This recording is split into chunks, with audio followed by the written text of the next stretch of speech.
Madam President, in the coming days, thousands of politicians from 200 different countries will convene in Glasgow, Scotland for the UN Climate Summit. They'll step off their private planes and into meetings about the need to reduce global emissions. And I'm not sure many of them will see the irony of their actions. These leaders will try to paint fossil fuels as the world's greatest enemy. They'll make lofty and, yes, unrealistic commitments to eventually transition to clean energy sources. And at the same time, they'll completely ignore the realities of the current energy landscape. Around the world, energy shortages are having a costly impact on working families. Here at home, Americans are experiencing sticker shock at the gas pump. Gas prices, after all, have gone up by more than 55% from just 1 year ago. If you're driving a pickup truck, you'll spend almost $32 more to fill up your tank today than you did last October. In states like California, the problems are even worse. Last week, the price for a gallon of regular gas in one town hit $7.59 a gallon. Premium was nearly $8.50 a gallon. It's hard to imagine how somebody operating on a fixed income or working a minimum wage job, how you would cover those sorts of expenses, especially since it's lower income Americans who typically have to travel farther because of the high cost of living and housing in our major urban areas.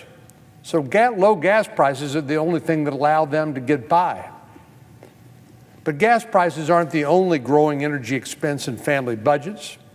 As we head into winter, heating bills are expected to soar.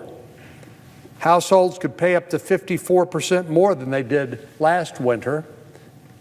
It'll cost more to heat your home, more for your family to visit for the holidays, more to put holiday meals on the table, and more to buy gifts under the Christmas tree. This holiday season is shaping up to be a pricey one. Costs at home are growing by the day, and our friends across the Atlantic aren't faring any better. Europe, in fact, is in the midst of an unprecedented energy crisis. A supply shortage has caused prices to skyrocket. For example, since the start of the year, natural gas prices are up almost 600%. The situation is so dire that utility companies have switched from natural gas, which is the cleanest burning fossil fuel, to coal and fuel oil. This global energy crisis serves as the backdrop for this summit in Glasgow, where the world leaders will discuss plans to further reduce the use of fossil fuels. They're not saying what they would do as an alternative. They just want to kill the goose that laid the golden egg when it comes to low-cost, cleaner burning energy like natural gas. Now, making promises to curb emissions sounds pretty good if you could in fact do it. It sounds good until you realize this is what you get: unreliable, unaffordable energy. In Europe's case, they're also playing a very dangerous power dynamic. The supply of energy to the continent would be increased, but the guy controlling the spigot, his name is Vladimir Putin. One of Russia's top priorities is Nord Stream 2, a pipeline to carry more gas directly to Russia, from Russia to Europe. This project, of course, has been years in the making and has faced considerable opposition around the world, especially among our colleagues on this side of the aisle.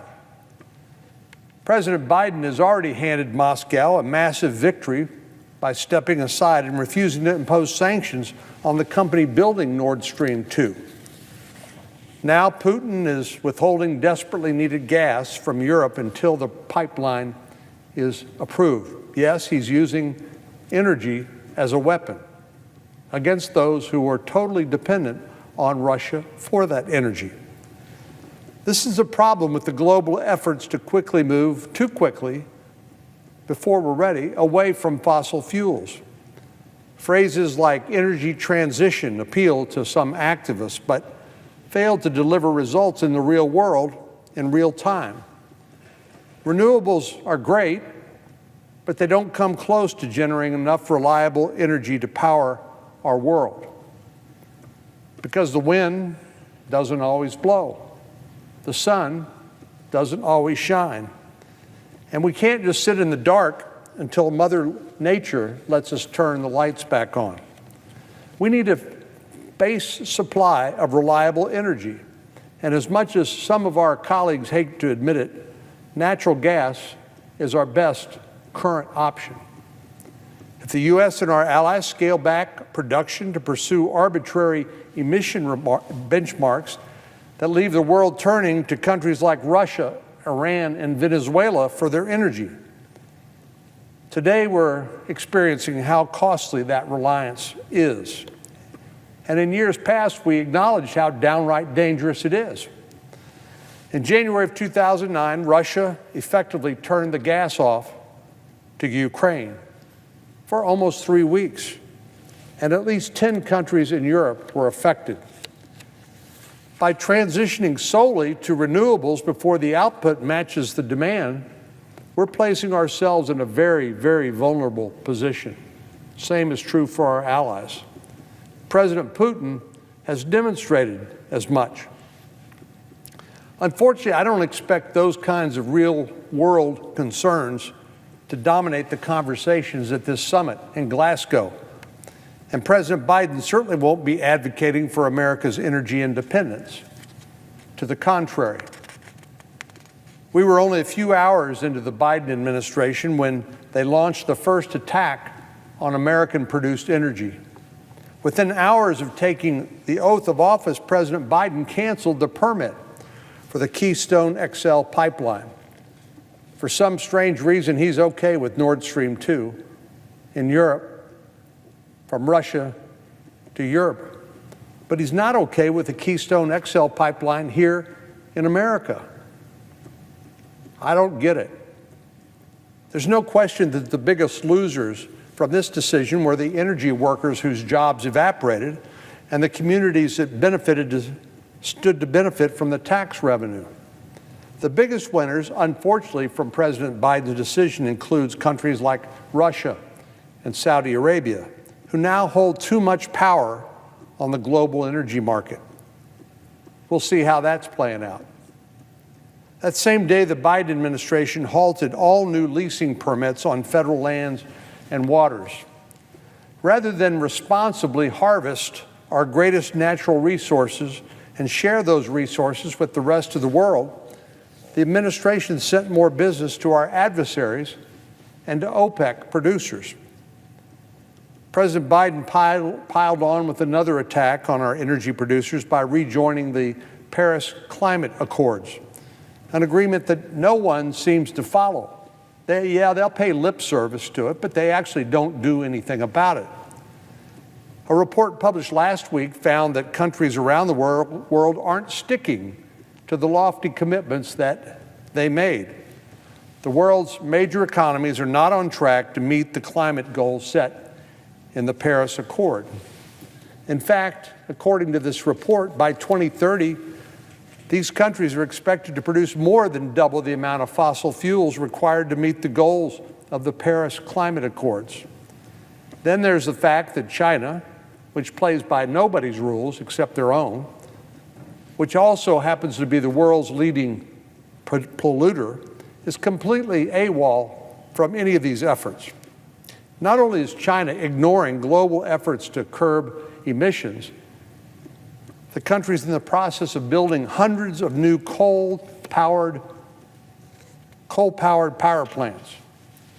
Last year, China built 3 times as many new coal power plants as any other country in the world combined.